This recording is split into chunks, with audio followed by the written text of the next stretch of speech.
Dear students, इस वक्त जो स्लाइड आपकी नज़रों के सामने है, तो आपको क्या दिख रहा है? यहाँ से शुरू करते हैं। एक्चुअली इस स्लाइड में दो पार्ट्स हैं। ये जो बीच में रेड कलर की जो लाइन आपको दिख रही है, ये वाली, इस लाइन के ऊपर और इस लाइन के नीचे। ओके, तो क्या दिख रहा है, ज़रा आप देख करके ज़रा बताएंगे कि यहाँ पर क्या दिखाया जा रहा है, क्या दिखाने की कोशिश की जा रही है? Okay, let me help you. मैं आपकी मदद करता हूँ। यहाँ पे एक ब्रिक है। ओके, ये एक ब्रिक है और ये एरो इंडिकेट करता है कि बहुत सारी ब्रिक्स मिलती हैं तो एक वॉल बना देती है, यानी कि दीवार। और बहुत सारी दीवारें मिल करके एक हाउस बना देती हैं, घर। ओके, सिमिलरली इसी तरीके से ये जो स्ट्रक्चर आपकी नजरों के सामने है, ये वाला, बहुत सारी ऐसी चीजें मिल करके एक ह्यूमन बीइंग बना देती है। ओके, ह्यूमन बीइंग या फिर लिविंग बीइंग। अब बात ये उठती है कि इनको बोला क्या जाता है? ये जो स्ट्रक्चर है, इसको क्या बोला जाता है? इसको हम बोलते हैं सेल, CELL, सेल। बहुत सारे सेल्स मिल करके एक ह्यूमन बीइंग बना देते हैं। ठीक वैसे ही जैसे यहाँ पे बहुत सारी ब्रिक्स हैं, मिल करके दीवार बनाती है और बहुत सारी दीवारें मिल करके एक बहुत ही खूबसूरत सा घर बना देती हैं। ठीक उसी तरीके से बहुत सारे सेल्स मिलने के बाद टिश्यूज़ बनाते हैं, टिश्यूज़ मिलने के बाद ऑर्गन्स बना देते हैं, बहुत सारे ऑर्गन्स मिलते हैं, एक ऑर्गन सिस्टम बना देते हैं और बहुत सारे ऑर्गन सिस्टम्स जब मिलते हैं तो एक इस तरीके का ऑर्गेनिज्म बना देते हैं। ओके, तो बेसिकली जो है ये है सेल। सेल ही है जो बहुत सारे इकट्ठे होते हैं, मिल करके एक ऑर्गेनिज्म बना देते हैं। तो इस स्लाइड में आई थिंक सब कुछ क्लियर हो चुका है। आगे बढ़ते हैं, देखते हैं क्या है आज का वीडियो है हमारा। लर्निंग आउटकम्स जो इसकी हैं, दैट इज पहला है व्हाट इज सेल। आखिर सेल चीज क्या होती है? उसके बाद हम पढ़ेंगे टाइप्स ऑफ सेल, कितने टाइप्स होते हैं सेल्स के। फिर है सेल पार्ट, सेल के कितने पार्ट्स हैं, और लास्ट में कैरेक्टरिस्टिक्स, सेल की खासियत, खास खास चीजें क्या है। ये जो दो यहाँ पे जो डायग्राम्स दिख रही हैं, इमेजेस, ये हैं सेल की इमेजेस।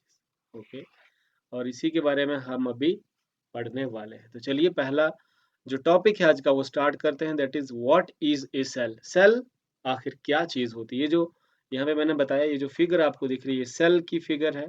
सेल इस तरीके का होता है, इस तरीके का दिखता है। तो सेल को हम लोग किस तरीके से डिफाइन करते हैं कि चीज चीज क्या है? What is a cell? A cell is a smallest structural, ध्यान रखना, structural, functional and biological unit of an organism. Organism क्या होता है? कोई भी ऐसी जिंदा चीज, मेरे जैसी, आपकी जैसी, जो जिंदा है, जो चल सकती है, फिर सकती है, उसको हम ऑर्गेनिज्म बोलते हैं। एक ऑर्गेनिज्म का सबसे छोटा structure, okay, smallest structural, functional and biological unit, उसको हम सेल बोलते हैं। जैसे एक मकान है, एक घर है, उसका सबसे छोटा स्ट्रक्चर अगर लेंगे, वो होता है एक ब्रिक, एक ईंट। जैसा यहाँ पे पीछे हमने देखा, जैसा यहाँ पे दिख रहा है, एक ब्रिक है। ठीक उसी तरीके से हमारी ह्यूमन बॉडी का, ह्यूमन बॉडी कह लो या जितनी भी लिविंग थिंग्स कह लो, इंसान, घोड़ा, हाथी, बैल, बकरी, प्लांट्स, जितनी भी चीजें हैं जो जिंदा हैं, जो चलती हैं फिरती हैं, उनका, उनके जिस्म का, उनकी बॉडी का सबसे छोटा स्ट्रक्चर, इतना छोटा कि जिसको हम आंखों से नहीं देख सकते, उसको हम सेल बोलते हैं। तो इसमें कुछ वर्ड्स हैं, इसको हम समझ लेते हैं। Cell is a smallest structural. Structural क्या होता है? स्ट्रक्चरल का मतलब यहाँ पे भी नीचे में लिखा हुआ है। स्ट्रक्चरल का मतलब होता है संरचना, हिंदी में कहते हैं संरचना, ढांचा, बनावट या फिर निर्माण। एक स्मॉलेस्ट स्ट्रक्चरल, उसके बाद आता है फंक्शनल। ये फंक्शनल क्या चीज है? यहाँ पे जो दिखा लिखा हुआ है, cell is smallest structural and functional. Functional यानी कि ऐसी कोई भी चीज which is capable of a particular function और यूज, जो कार्यात्मक है, कार्यशील है, कुछ काम कर सकती है। ओके, काबिल है कुछ काम करने के। एंड बायोलॉजिकल यूनिट, बायोलॉजिकल तो आपको पता है, यानी कि ऐसी कोई भी चीज जो कनेक्टेड है लिविंग थिंग्स के साथ। ओके, या साइंटिफिक स्टडी ऑफ एनिमल्स के साथ, प्लांट्स के साथ या फिर अदर लिविंग थिंग्स के साथ। और यूनिट का मतलब होता है एक ऐसी कोई भी चीज़, एक ऐसी कोई भी चीज़ जो छोटी है मगर अपने आप में वो संपूर्ण है। अपने आप में वो इस काबिल है कि वो अकेला ज़िंदा रह सकती है। ओके, तो यानी कि cell is the smallest structural, उसका एक ढाँचा है, फंक्शनल यानी कि वो काम करती है, उसमें काबिलियत है कुछ भी काम करने की, एंड बायोलॉजिकल यूनिट यानी कि ज़िंदा चीज़ों का एक बायोलॉजिकल यूनिट है, एक ऑर्गेनिज़्म के अंदर का। ओके, तो cell is the smallest structural, functional and biological unit of an organism. तो ये है इसकी कंप्लीट डेफिनिशन। और आगे बढ़ते हैं। Cells have the ability to perform respiration, growth, movement, feeding and excretion. Respiration क्या होता है? यानी कि सेल्स के अंदर काबिलियत होती है रेस्पिरेशन करने की।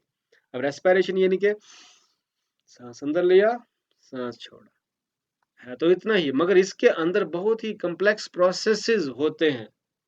ओके, कार्ब ऑक्सीजन को हम अंदर लेते हैं, कार्बन डाइऑक्साइड को बाहर छोड़ते हैं। ऐसा करने से हमारे जिस्म को, एक ऑर्गेनिज्म के जिस्म को बहुत सारी एनर्जी मिलती है। तो सेल यही काम करता है, वो रेस्पिरेशन करता है। ओके, उसके बाद ग्रोथ। देखिए जब हम लोग पैदा होते हैं तो आपको भी मालूम है पैदा होता बच्चा कितना सा होता है, इतना सा लगभग इतना होता है। अभी आप अपने आप को देख लीजिए, मेरे को देख लीजिए। मैं भी जब पैदा हुआ था इतना ही था, अभी देख लो कितना बड़ा हो गया।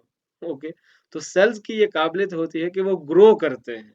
ओके, एंड उसी के बाद वो मूवमेंट उनमें होती है, मूव कर सकते हैं एक जगह से दूसरी जगह। आप देख लीजिए, घर से स्कूल जाते हैं, स्कूल से इधर आते हैं, उसी तरीके से सेल्स भी मूव करते हैं, एक जगह से दूसरी जगह जाते हैं। फीड करते हैं, फीड यानी कि खाते हैं, मैं और आप खाते हैं, सेल भी उसी तरीके से खाता है एनर्जी हासिल करने के लिए। और जो भी चीज़ खाती है, वो एक्सक्रीट भी करती है, यानी कि अपने जिस्म से वेस्ट मटेरियल को बाहर निकालती है, जिसको हम एक्सक्रीशन बोलते हैं। एंड रिप्रोडक्शन आल्सो, सेल्स अपने आप को बढ़ा देते हैं, अपनी तादाद को, अपनी क्वांटिटी को बढ़ा देते हैं, उसी को हम बोलते हैं रिप्रोडक्शन। तो सेल्स के अंदर ये काबिलियत होती है क्या-क्या करने की? रेस्पिरेशन करने की, ग्रोथ की, मूवमेंट की, फीडिंग की, एक्सक्रीशन की एंड रिप्रोडक्शन की। Okay, all living things are made up of cells. जितनी भी दुनिया में जिंदा चीजें हैं ना, वो सेल्स की बनी होती हैं। Cells are the basic building blocks of our muscles, bones and organs. मेरे को और आपके जिस्म के अंदर जितने भी मसल्स हैं, ओके, जितनी भी हड्डियां हैं, जितने भी ऑर्गन्स हैं, यानी कि लीवर, किडनी, आईज, उन सभी की बेसिक जो बिल्डिंग ब्लॉक्स है ना, बेसिक बिल्डिंग ब्लॉक वो सेल्स ही होते हैं। And cells have the ability to survive alone and in group also. Cell अकेले भी जिंदा रह सकते हैं और ग्रुप में मिलकर भी काम कर सकते हैं। ओके, हैं तो छोटे मगर काम है बहुत मोटे मोटे। आगे बढ़ते हैं। An animal body is composed of infinite number of cells. Animal body, मेरी और आपकी जो बॉडी है ना, दैट इज इनफाइनाइट। इनफाइनाइट का मतलब होता है अनकाउंटेबल, यानी कि जिनको हम गिन नहीं सकते, जिसको हम गिन नहीं सकते। जो सेल्स की बॉडी है ना भैया, ये हमारे ह्यूमन बॉडी जो है, इसके सेल्स को गिनना इम्पॉसिबल जैसी बात है। ऐसे तो बोलते हैं कि 4 ट्रिलियन सेल से बने हुए, बट दैट इज अनकाउंटेबल, इसको कोई गिन नहीं सकता है। यूनिवर्स में कितने, आसमान में कितने तारे हैं, कोई गिन सकता है? वैसे ही हमारे जिस्म के अंदर कितने सेल्स हैं, इनकी गिनती करना इम्पॉसिबल जैसा काम है। तो जितने भी ऑर्गेनिज्म हैं, उनके सेल्स को गिनना इनफाइनाइट यानी कि पॉसिबल ही नहीं है, इनफाइनाइट नंबर ऑफ सेल्स होते हैं। Cells are so small that they can not be seen with our eye. इतने छोटे होते हैं जिनको हम अपनी आंखों से नहीं देख सकते। इनको देखना हो तो हमें चाहिए माइक्रोस्कोप। अब नेक्स्ट स्लाइड पे आते हैं। यहाँ पे देखिए कुछ इमेजेस आपको दिख रही है। ये इमेज है प्रोटोजोआ की, ये है यूग्लिना और ये है पैरामीशियम, और नीचे ये है बैक्टीरिया की फोटोग्राफ्स। ये वाली बैक्टीरिया इस किस्म का होता है। तो bacteria and protozoa are made up of one cell. ये कितने सेल के बने होते हैं? सिर्फ एक ही सेल के बने होते हैं, नोन एज यूनिसेलुलर ऑर्गेनिज्म। यानी कि ऐसी कोई भी चीज जो सिर्फ एक सेल की बनी होती है, उसको हम बोलते हैं unicellular organism. On the other hand, animals and plants are made up of many varied cells. Okay, animals और प्लांट्स ये बहुत ही अलग-अलग सेल्स से बने होते हैं। एक सेल से नहीं, इनमें बहुत सारे सेल्स होते हैं और वो अलग-अलग काम करते हैं। इन्हीं को बोलते हैं मल्टी सेलुलर ऑर्गेनिजम्स। शॉर्ट में, इन वेरी शॉर्ट, ऐसी बैक्टीरिया एंड प्रोटोजोआ, ऐसे ऑर्गेनिज्म जो सिर्फ एक ही सेल के बने होते हैं, उनको हम बोलते हैं यूनिसेलुलर। और ऐसे ऑर्गेनिजम्स जो एक से ज्यादा सेल्स के बने होते हैं, उसको हम बोलते हैं मल्टी सेलुलर। मल्टी का मतलब ही होता है बहुत सारे, मल्टी सेलुलर ऑर्गेनिजम्स। फिर उसके बाद every cell is composed of plasma membrane, cytoplasm and nucleus. हर एक सेल जो है ना, वो किन चीजों का बना होता है, इंपॉर्टेंट चीजें जो उसमें है, दैट इज प्लाज्मा मेम्ब्रेन, फिर है साइटोप्लाज्म एंड न्यूक्लियस, एटसेट्रा भी है इसके आगे। सिर्फ यही तीन नहीं है, सेल के अंदर बहुत सारी 14 से 15 चीजें होती हैं, आगे हम पढ़ेंगे। ओके, तो दूसरा टॉपिक है हमारा टाइप्स ऑफ सेल्स। सेल्स कितनी किस्म के होते हैं, ये बहुत ही जरूरी है कि कितनी किस्म के सेल्स होते हैं। अच्छा, ये यहाँ पे इमेज आपको पहले दिखा दें। ये जो है, ये दिस इज प्रोकैरियोटिक सेल और नीचे है यूकैरियोटिक सेल। तो दुनिया भर में जितने भी सेल्स हैं, उनको क्लासिफाई किया गया है दो कैटेगरीज में ओनली। पहला है प्रोकैरियोटिक सेल्स और दूसरा है यूकैरियोटिक सेल। आई रिपीट, दुनिया भर में जितने भी सेल्स हैं, उनको सिर्फ दो कैटेगरीज में बांटा हुआ है। पहला प्रोकैरियोटिक और दूसरा यूकैरियोटिक सेल्स। अब प्रोकैरियोटिक सेल्स कैसे होते हैं, ये इमेज आपने देख ली। Okay, prokaryotic cells are the simplest cells. ये बहुत ही सादा सेल्स होते हैं। They have the plasma membrane and free floating genetic material DNA inside cytoplasm. Examples are bacteria and archaea. Prokaryotic cells बहुत ही सादा होते हैं। प्लाज्मा मेम्ब्रेन इनके बाहर से होता है, ये देख लीजिए प्लाज्मा मेम्ब्रेन। प्लाज्मा मेम्ब्रेन वही है बाहर की कोटिंग, जैसे मेरे और आपके जिस्म की जो बाहर की जो परत है, कोटिंग है, वो है स्किन। ऐसे ही सेल की जो बाहर की जो कवरिंग होती है ना, बाहर की चमड़ी, प्रोटेक्टिव शेल, प्रोटेक्टिव कवरिंग, उसको हम बोलते हैं प्लाज्मा मेम्ब्रेन। प्लाज्मा मेम्ब्रेन के अंदर क्या होता है, साइटोप्लाज्म। यहाँ पे आपको दिख रहा है साइटोप्लाज्म। प्रोकैरियोटिक प्रोकैरियोटिक सेल्स की जो एक खास चीज है, दैट इज उनके अंदर जो डीएनए है, जेनेटिक मटेरियल, वो फ्री फ्लोटिंग होता है। इस धागे की तरह ये दिख रहा है ना आपको, ये वाला, हाँ, इसके अंदर ये जो धागे के जैसा दिख रहा है, ये जेनेटिक मटेरियल है और ये फ्री फ्लोटिंग है, आजाद ऐसे ही घूम रहा है, धागे की तरह है और ऐसे ही खुला छोड़ा हुआ है। बस यही है इसकी खासियत कि इसके अंदर जो जेनेटिक मटेरियल होता है, वो साइटोप्लाज्म में फ्रीली होता है, आजाद, किसी के अंदर बंद या पैक्ड नहीं होता है, आजाद पैक्ड हुआ होता है, आजाद बैठा हुआ होता है, आजाद रखा हुआ होता है। आप कुछ भी कह लो, बस देख लो इमेज में कैसा दिख रहा है, बस ऐसा ही होता है। ओके, अब बात करते हैं यूकैरियोटिक सेल्स की। यूकैरियोटिक सेल्स कैसे होते हैं? They are the more advanced than prokaryotic cells. यानी कि प्रोकैरियोटिक सेल्स से यूकैरियोटिक सेल्स ज्यादा एडवांस्ड होते हैं। They have plasma membrane, plasma membrane के अंदर भी होता है cytoplasm, and their genetic material DNA is inside a membrane forming the nucleus. अब यही चीज यूकैरियोटिक सेल्स को प्रोकैरियोटिक सेल्स से डिफर करती है, अलग करती है। वो क्या है कि प्रोकैरियोटिक सेल्स में जेनेटिक मटेरियल मैंने बताया कि साइटोप्लाज्म में फ्रीली पड़ा हुआ है। ओके, जबकि यूकैरियोटिक सेल्स में जो जेनेटिक मटेरियल है, वो पैक्ड होता है इसके अंदर, जिसको बोलते हैं न्यूक्लियस। ओके, न्यूक्लियस के अंदर वो पैक्ड होता है, आजाद साइटोप्लाज्म में नहीं होता है। ओके, ऐसे खुला पड़ा है नहीं, साइटोप्लाज्म के अंदर न्यूक्लियस है, न्यूक्लियस के अंदर जेनेटिक मटेरियल को प्रिजर्व किया होता है। ये बात है यूकैरियोटिक सेल्स की। प्रोकैरियोटिक सेल्स बहुत ही सिंपल होते हैं, इनमें बहुत सारी चीजें मिसिंग होती हैं, जबकि यूकैरियोटिक सेल बहुत ही ज्यादा एडवांस्ड होती है। इनमें बहुत सारे ऑर्गेनेल्स होते हैं। ऑर्गेनेल्स क्या होते हैं, ये मैं आगे आपको बताने वाला हूँ कि सेल्स के अंदर क्या क्या चीजें होती हैं। ठीक है, तो प्रोकैरियोटिक सेल्स की एग्जांपल मैंने बता दी, बैक्टीरिया एंड आर्के। अब यूकैरियोटिक सेल्स की जो एग्जांपल है, दैट इज ऑल प्लांट्स। जितने भी प्लांट्स हैं, जितने भी फंजाई है, जितने भी एनिमल्स हैं, हमारे ह्यूमन बॉडी के सेल्स हैं, and human body all consists of eukaryotic cells. देखिए, तो समझ लीजिए मैं और आप कौन से सेल से बने हुए हैं? जी बताइए। हाँ, यूकैरियोटिक सेल के बने हुए हैं। ठीक है, मैं, मेरी और आपकी बॉडी एनिमल्स की बॉडी, जितने भी प्लांट्स हैं, उन सभी की बॉडीज कौन से सेल से बनी है? यूकैरियोटिक सेल्स की बनी हुई है। तो चलिए चलते हैं नेक्स्ट स्लाइड पे। वो क्या है? Parts of a cell. Cell के कौन कौन से पार्ट्स होते हैं? हम बात करेंगे सिर्फ यूकैरियोटिक सेल्स के बारे में,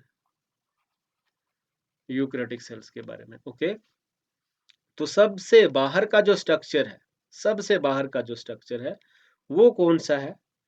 उसको हम बोलते हैं प्लाज्मा मेम्ब्रेन। ओके, उसको हम क्या बोलेंगे? Plasma membrane. तो प्लाज्मा मेम्ब्रेन है क्या एक्चुअल में? प्लाज्मा मेम्ब्रेन है जो सबसे, जो बाहर का जो स्ट्रक्चर है, जो सबसे सेल का जो सबसे बाहर का जो प्रोटेक्टिव कवरिंग है, उसको बोलते हैं plasma membrane. P for plasma, M for membrane. ये इसकी खास चीज क्या है? खासियत इसकी क्या होती है कि ये है सेमी परमिएबल बैरियर। ये सेमी परमिएबल मेम्ब्रेन भी इसको ही बोला जाता है। ये क्या काम करता है? ये मैंने, जैसे मैंने पिछली स्लाइड में बताया कि हमारी जैसी बॉडी है, इसको कवर किया हुआ है स्किन ने। ओके, वैसे ही सेल की जो बाहर की जो कवरिंग है, स्किन, चमड़ी यानी कि, वो बनी होती है प्लाज्मा मेम्ब्रेन की। और प्लाज्मा मेम्ब्रेन होता है सेमी परमिएबल मेम्ब्रेन। ये क्या काम करता है? सेल को प्रोटेक्शन देता है बाहर से। जैसे बारिश पड़ेगी, आंधी तूफान आएगा, तो उससे सेल को बचाएगा। ये तो बचाएगा, ये तो काम करेगा ही करेगा। इसके साथ जो इसकी खासियत होती है, ये क्या काम करता है? It let's in nutrients, water and oxygen, and letting out what? Carbon dioxide and other substances the cell has to eliminate. Okay, तो सेल अपने प्लाज्मा मेम्ब्रेन से क्या काम करवाता है? न्यूट्रिएंट्स को बाहर से अंदर आने देता है, न्यूट्रिएंट्स को बाहर से अंदर आने देता है, और वेस्ट मटेरियल को अंदर से बाहर जाने देता है। यानी कि बाहर से अंदर क्या क्या आ सकता है? न्यूट्रिएंट्स आ सकते हैं, वाटर आ सकता है, ऑक्सीजन बाहर से अंदर आ सकता है। और बाहर क्या जाएगा अब? कार्बन डाइऑक्साइड बाहर जाएगा, अंदर क्या आएगा? ऑक्सीजन अंदर जाएगा और वाटर अंदर आएगा। ठीक है, तो बाहर क्या जा रहा है? कार्बन डाइऑक्साइड और बहुत सारा वेस्ट मटेरियल जो होगा वो बाहर जाएगा। ठीक है, अब बात करते हैं हम सेल न्यूक्लियस की, कि सेल के अंदर का जो दूसरा जो मेन पार्ट है, जो मेन पार्ट है सेल का, ओके, वो क्या है? सेल का न्यूक्लियस। सेल का न्यूक्लियस कौन सा है? ये जो ब्लू कलर में आपको दिख रहा है, दिस इज न्यूक्लियस। ये वाला न्यूक्लियस के अंदर क्या होता है अभी हम पढ़ेंगे। Cell nucleus is structure within the cell formed by a membrane or nuclear envelope which consists the genetic material of eukaryotic cells. It is the center that controls the activity of eukaryotic cells. In prokaryotic cells there is no nucleus, so genetic material is scattered. तो cell nucleus के अंदर क्या होता है? Genetic material, जितना भी DNA है ना, वो न्यूक्लियस के अंदर होता है, और यही न्यूक्लियस पूरे के पूरे सेल्स की एक्टिविटीज को कंट्रोल करता है। ओके, पूरे के पूरे सेल की जो भी एक्टिविटी उसको कंट्रोल करने वाला कौन है?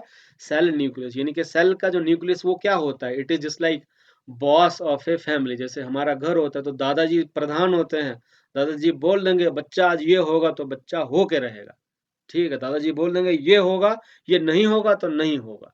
बस वैसे ही है, जैसे आपके स्कूल के प्रिंसिपल है ना, वो सारे स्कूल के टीचर्स को, स्टूडेंट्स को कंट्रोल करके रखते हैं, उनके बॉस हैं। वैसे ही सेल जो है, ओके, सेल जो है उसका जो बॉस है, कंट्रोलिंग अथॉरिटी, वो कौन है? That is cell nucleus. ये याद रखने वाली चीज है। ओके, तो इन प्रोकैरियोटिक सेल्स, उस प्रोकैरियोटिक सेल्स में न्यूक्लियस नहीं होता, इसलिए जेनेटिक मटेरियल स्कैटर्ड होता है, वो खुला हुआ होता है। ओके, तो आगे बढ़ते हैं। पार्ट्स ऑफ ए सेल वही जो है, अब क्या है? साइटोप्लाज्म। वही कंटिन्यूटी है, वही उसी टॉपिक की। साइटोप्लाज्म ये जो दिख रहा है आपको, ये वाला स्ट्रक्चर, साइटोप्लाज्म क्या है आपको सीधा समझा दूं। ये आ गया बाहर का प्लाज्मा मेम्ब्रेन, ओके, और ये आ गया न्यूक्लियस। अब ऐसी जगह जो प्लाज्मा मेम्ब्रेन और न्यूक्लियस के बीच की है, ऐसी कोई भी जगह जो प्लाज्मा मेम्ब्रेन और न्यूक्लियस के बीच में जो भी दिख रहा है आपको, इन ऑर्गेनेल्स को छोड़ के, ये जो चीज दिख रही है, ये यहाँ पे मैं अपना पेन से इसको थोड़ा डॉट्स कर रहा हूँ या लिख रहा हूँ कुछ भी, ये सारा सारा क्या है?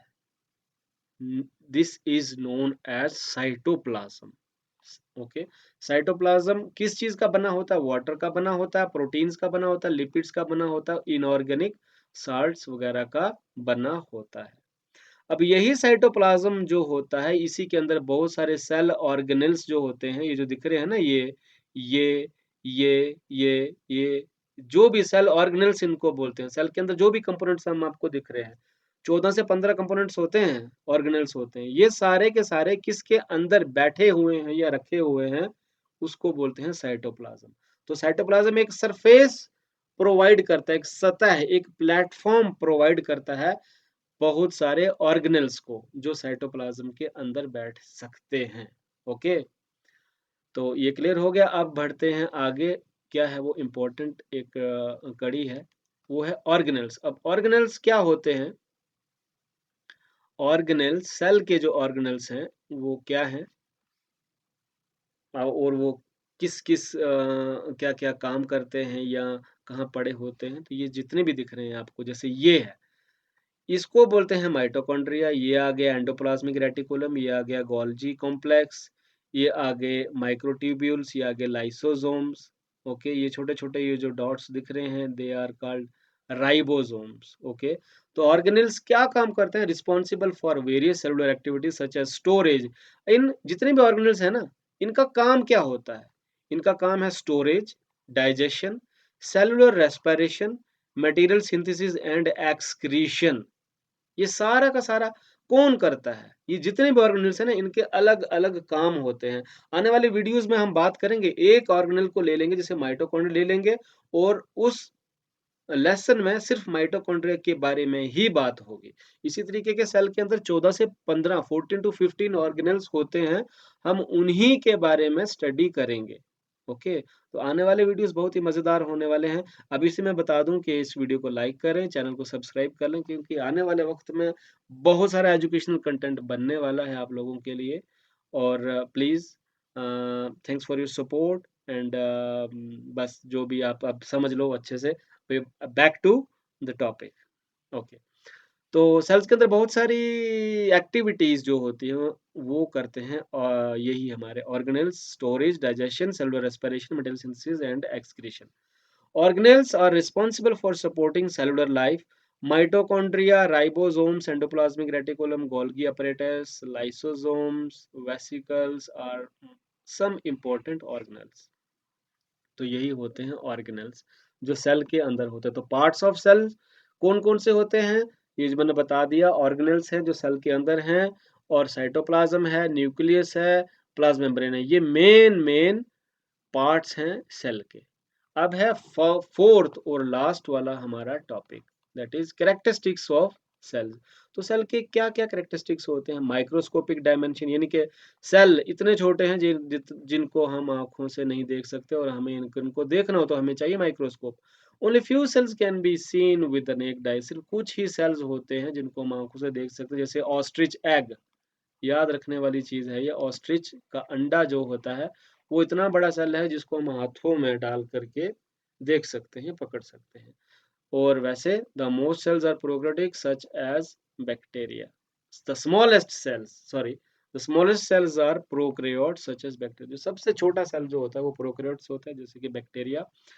दूसरी कैरेक्टरिस्टिक जो खासियत होती है सेल्स की, पहले मैंने बता दी कि माइक्रोस्कोपिक होते हैं, इनको माइक्रोस्कोप से ही देखा जा सकता है, आंखों से हम नहीं देख सकते। दूसरा क्या है?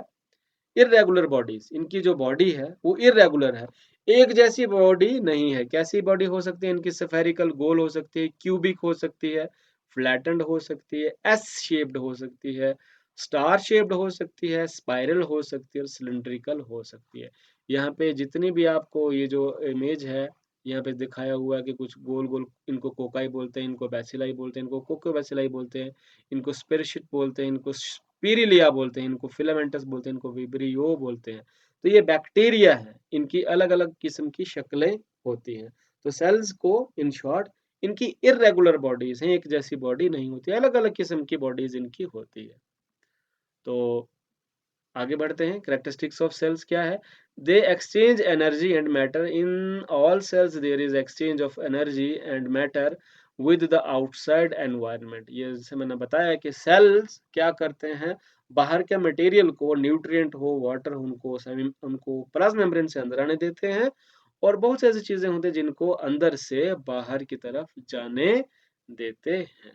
वेस्ट मटेरियल को सेल अपने जिस्म से, अपने बॉडी से बाहर फेंक देता है। ओके, तो they have the ability to exchange energy and matter with the environment, okay, in which they are living. तो आगे है रिप्रोडक्शन। सेल की खासियत ये भी है कि वो रिप्रोडक्शन करते हैं। Cell can produce their identical cells through cell division. Cells क्या करते हैं, डिवाइड करते हैं। जैसे बाइनरी फिशन है, एक सेल है, ये थोड़ा थोड़ा डिवाइड होने लगा, यहाँ देखिए दो सेल्स बन गए और फिर ये अलग अलग बन गए। ओके, यहाँ पे फिर माइटोसिस होती है, मियोसिस होती है, यहाँ पर भी ये भी प्रोसेस है सेल डिवीजन का।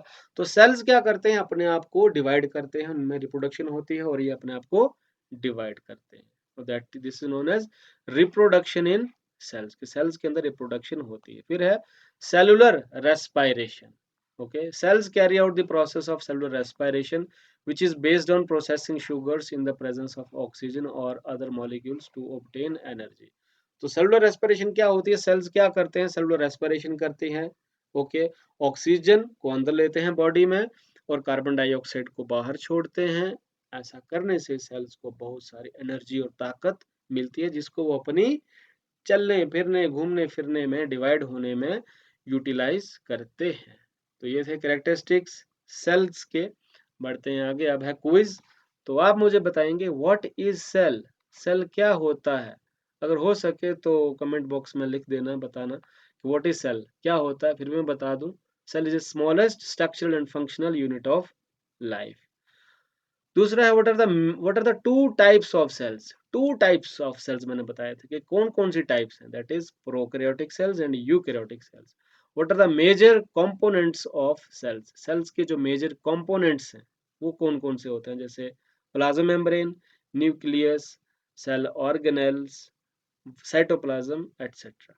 तो यही सी के साथ ये वीडियो खत्म होता है। नमस्कार साथियों, मेरा नाम है राजकुमार भारद्वाज, मैं एक टीचर हूँ, गवर्नमेंट टीचर हूँ, दीक्षा कंटेंट क्रिएटर हूँ, approved by government of India, और साथ ही साथ में फिजियोथेरेपिस्ट।